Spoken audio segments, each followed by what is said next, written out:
Déjà bien installé. Voici chez vous l'invité.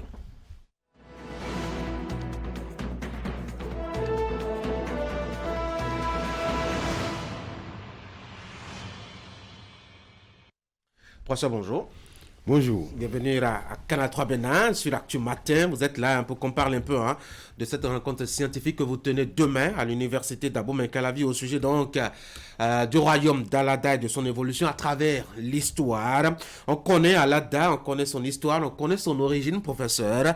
Pourquoi est-ce qu'il faut organiser un colloque sur cette ville-là? Merci beaucoup. Vous avez affirmé, on connaît. On connaît, mais en réalité, est-ce qu'on connaît réellement? Okay. Il y a beaucoup de choses qui sont sorties de la tradition orale qui ne sont pas correctes et nous sommes en train de vouloir les corriger. Et surtout, l'ambition, enfin notre objectif pour ce colloque-là, c'est de faire d'Alada la vente de la destination à l'Alada. Donc, il y a la vente de la destination au Bénin. Mais si vous arrivez au Bénin, il y a Alada qui constitue vraiment un pan qu'il faut vraiment visiter. Seulement que dans le circuit touristique d'Alada, du Bénin, Alada n'est pas au centre visible. Comme l'histoire. C'est ça que nous voulons restituer. Oui, justement, quand on consulte un peu l'histoire, on n'a pas vraiment l'impression que Alada est un grand royaume. Il a été pratiquement phagocyté par le royaume de Dahomey. Oui, justement, eux tous, ils ont quitté Alada. Ça a commencé par Diaouto, il s'est installé, et il y a eu 3 fils. Et au niveau des 3, un s'est installé à Alada, un à Porto-Novo et l'autre à Abomey. Mais après que celui d'Abomey, il est venu conquérir celui d'Alada.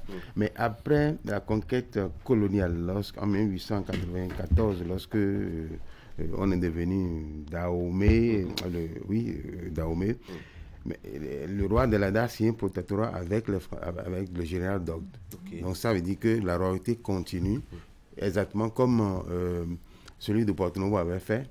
Donc c'est ça que nous voulons restituer, montrer que le royaume existe et continue d'exister. Et vous allez voir que le rôle d'un roi, c'est au-delà du rôle d'un président de la République, le rôle de chef de l'État. Parce qu'il aménage le territoire, il est au parfum de tout et il est en contact avec sa population. Et le roi de l'Alada continue d'exercer ce rôle, bien qu'on soit dans le système républicain, il continue d'exercer ce rôle. Donc, ce colloque va permettre de voir le rayonnement d'Alada, l'évolution spatiale d'Alada. On va en parler tout à l'heure. Alors, quelle est aujourd'hui la place, je dois dire, du royaume d'Alada dans l'univers des royaumes du Bénin? Je ne pourrais pas faire une classification et dire que c'est tel royaume qui est sous le main. Tel que je l'ai dit tout à l'heure, tout a commencé par Alada et tout revient à Alada. Même ceux qui sont à Abomey, ils reconnaissent la supériorité du royaume d'Alada parce que ils finissent les cérémonies toujours par Alada. Et après leur mort, ils reviennent toujours à Alada. Ah bon? Oui. Moi, je me disais que quand un roi décède à Abomey, que les cérémonies se faisaient à Cana et qu'on l'enterrait à Cana. Mais vous allez voir que dans la tradition, le roi qui est mort n'est pas mort, il vient à Alada. D'ailleurs, Alada, c'est ce qu'on dit. Okay, donc ça veut dire que c'est gardé jusqu'à présent. Même si on n'emmène pas le corps, on sait que leur origine c'est Alada, ils doivent retourner vraiment à Alada. Mais alors, vous parlez justement d'Alada dans le circuit touristique du Bénin. Qu'est-ce que Alada a à nous offrir en réalité? Vraiment beaucoup de choses. Ah oui? Beaucoup de choses. Si vous arrivez au niveau du royaume d'Alada, tout d'abord la succession des rois. C'est très intéressant pour voir la façon dont les rois se sont succédés. Et moi, j'ai une anecdote pour ça. Lorsque moi, j'étais sous-préfet à Alada, il y avait eu des difficultés au départ. Mais lorsque j'ai pris service, le roi m'a appelé, il m'a dit, bon, maintenant que tu as pris service, tu deviens le chef. Donc, le fauteuil royal ou bien présidentiel ou bien de la commune, ça se discute. On ne donne pas le fauteuil gratuitement. Donc tu luttes pour l'avoir. Mais dès que tu es installé, tu deviens le maître et les autres doivent se soumettre à toi. Donc, c'est une pratique qu'on va retrouver dans l'association des rois à Alada.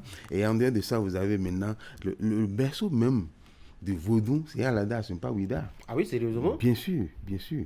C'est par là que tout a commencé. Ceux qui ont amené le vaudou et autres là, c'est d'abord Alada. Même le Zangweto qui est aujourd'hui attribué à Porto-Novo, c'est à Alada que ça a commencé. Parce que celui qui est parti au niveau des trois fils du roi, celui qui est parti à Porto-Novo pour fonder le royaume de Porto-Novo, on l'a appelé, non, il a un autre nom que nous allons découvrir, mais c'était Agbalé qui est son nom de roi, de pouvoir. De pouvoir, en fait. Il a pris l'accoutrement des Angouitans pour pouvoir quitter Alada. Donc tout a commencé à partir d'Alada et ça s'est développé à Porto-Novo. Donc en dehors de ceci, vous avez maintenant les sites touristiques que nous avons à Alada. Oui, c'est en dehors des palais, vous avez les forêts sacrées. Et les forêts regorgent vraiment sur le plan environnemental des espèces qui sont gardées jusqu'à présent. Et si je reviens un peu à la royauté, il y a beaucoup d'activités qui sont menées à Abomey, mais qui ont leur source à Alada. Et vous allez vraiment les découvrir. Et, le roi actuel, le roi Podegbe, c'est quelqu'un qui a su réorganiser la royauté. Et ça nous permet aujourd'hui d'avoir des documents écrits. Ce n'est plus comme sur la tradition orale où on a perdu beaucoup de choses. Et en dehors de ces sites que je suis en train de citer, ils ont une manière de communiquer, je vais dire, et qui est très, très originale. Et il y a ce qu'on appelle Agbodo. Et c'est qu'ils ont tracé, ils ont creusé. C'était trop de protection. Non, pas de protection. Royaume. En fait, c'est des trous qui communiquent entre les royaumes.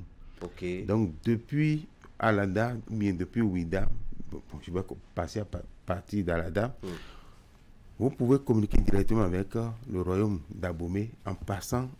En suivant ces trous. En suivant ces trous-là. Comme on le dit dans la tradition, on peut préparer la pâte à Alada et le roi peut manger la pâte chaude à Abomey. Et ça se fait par le service de relais. Donc il y a des gens qui sont dans cette trou-là et qui passent. Et ils ont aussi une manière de communiquer à travers le bâton de commandement. Il suffit que le roi envoie le bâton, il y a les signes qui sont là-dessus. Donc nous avons beaucoup de choses à apprendre encore. De ce royaume-là.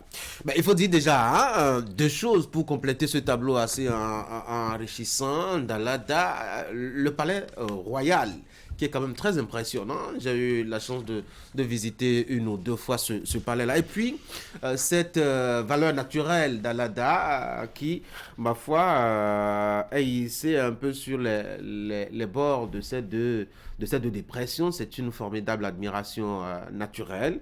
Il faut faire un tour, en tout cas, pour découvrir bien Alada dans son aspect comme celui-là. Vous allez présenter, comme je le disais tout à l'heure, une communication sur la façon dont a évolué Alada du point de vue spatial à travers le temps. Et ça, c'est vous-même qui vous en chargez. Alors, qu'est-ce qu'on ne connaît pas, qu'on va découvrir à l'occasion? C'est justement la façon de gouverner et qui s'apparente vraiment à la façon de gouverner au niveau du chef de l'État. Et qui continue. Donc, il y aura une complémentarité entre le roi et la République, en fait. Donc, entre la royauté et la République. Le roi actuel, bien que nous sommes dans le système républicain, il continue, il a une gestion qui s'apparente un peu au département de l'Atlantique. Sauf Ouida. Donc, il a des... Il y a des préfets? Bon, ça c'est des... ils appellent ça les vassaux.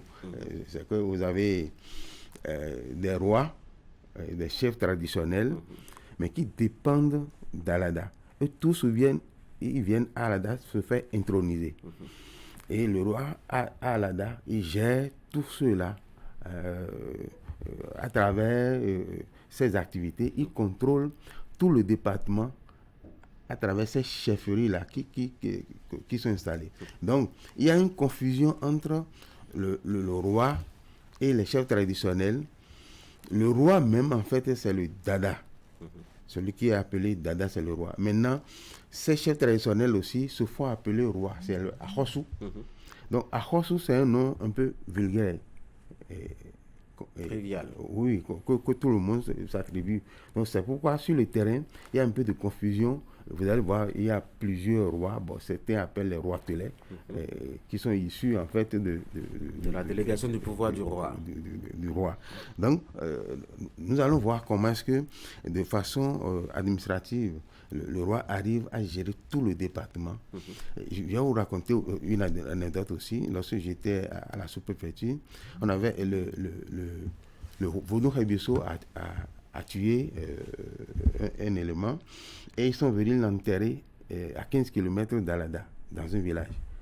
Mais j'ai une délégation de vieux qui était venue, ils m'ont dit que lorsqu'il y a ces genres de situations, on ne l'enterre pas, donc ils vont déterrer le corps. Sérieusement? Bien sûr.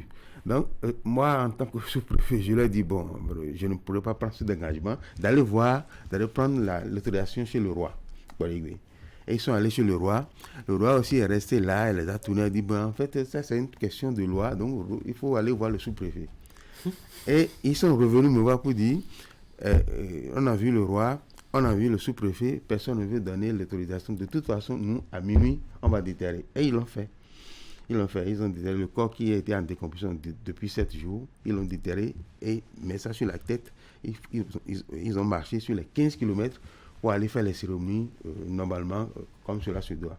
En fait, c'est pour montrer que c'est une complémentarité entre la République et la royauté. Ouais, on a encore en tout cas cette impression que c'est fortement ancré dans les traditions. Là-bas, la tradition est encore solide. Oui, lorsque le roi, par exemple le président, a un message à passer, en passant par le roi, ça marchera plus. Ça va très vite. Très vite. Alors, rapidement, on sait qu'Alada a une journée de réjouissance qui rassemble ses filles, chaque année. Je crois que ça doit être au mois de novembre, mais on ne connaît pas trop cette fête-là. Non, justement, bon, c'était novembre, c'est Toussaint. Et c'est en référence à Toussaint l'ouverture que cela se fêtait. Le 2 novembre. Bon, maintenant, nous sommes en train de vouloir changer pour ne pas prendre une date liée à la mort. À Toussaint l'ouverture ou à la mort? À la mort. On veut prendre maintenant sa date de naissance. Ok, d'accord. Et c'est ça, avec sa date de naissance. Donc ça va être toujours attaché à Toussaint l'ouverture, qui quand même est un fils de cette localité. Mais on veut pour crier sa date de décès ou bien la fête des morts, mais ce serait la date de naissance pour pouvoir nous réjouir. Alors, à quoi serviront vos réflexions? La réflexion, tout d'abord, on s'est entendu pour pouvoir faire une réconciliation d'abord entre les fils et filles d'Alada, pour que, bon, il y a eu trop de tensions. Alada, évidemment, c'est depuis la royauté. C'est ça que j'ai expliqué indirectement pour dire il y avait eu beaucoup de tensions, mais lorsque un prend le pouvoir, les autres doivent se soumettre. Donc, il y a beaucoup de fois de tensions qu'il faut vraiment régler. Donc, nous allons faire une journée en juillet certainement pour pouvoir nous voir. Réunir tout le monde. Et réunir tout le monde. Et après, maintenant, commencer par fêter réellement la date de naissance de Toussaint l'ouverture. Professeur Cléjo, merci beaucoup d'être venu sur l'Actu Matin. Merci, c'est à moi de vous remercier. Bonne journée. Merci beaucoup. Mesdames et messieurs, c'était donc le professeur Placide Cléjo, je rappelle, enseignant-chercheur à l'université d'Abomey-Calavi, directeur de l'école doctorale, et par ailleurs, membre, c'est d'ailleurs à ce titre qu'il est là, membre du comité d'organisation du colloque scientifique sur le royaume d'Alada. On parlait un peu de cette rencontre scientifique qui va se tenir demain à l'université d'Abomey-Calavi. Mesdames et messieurs, voici maintenant chez vous la page santé.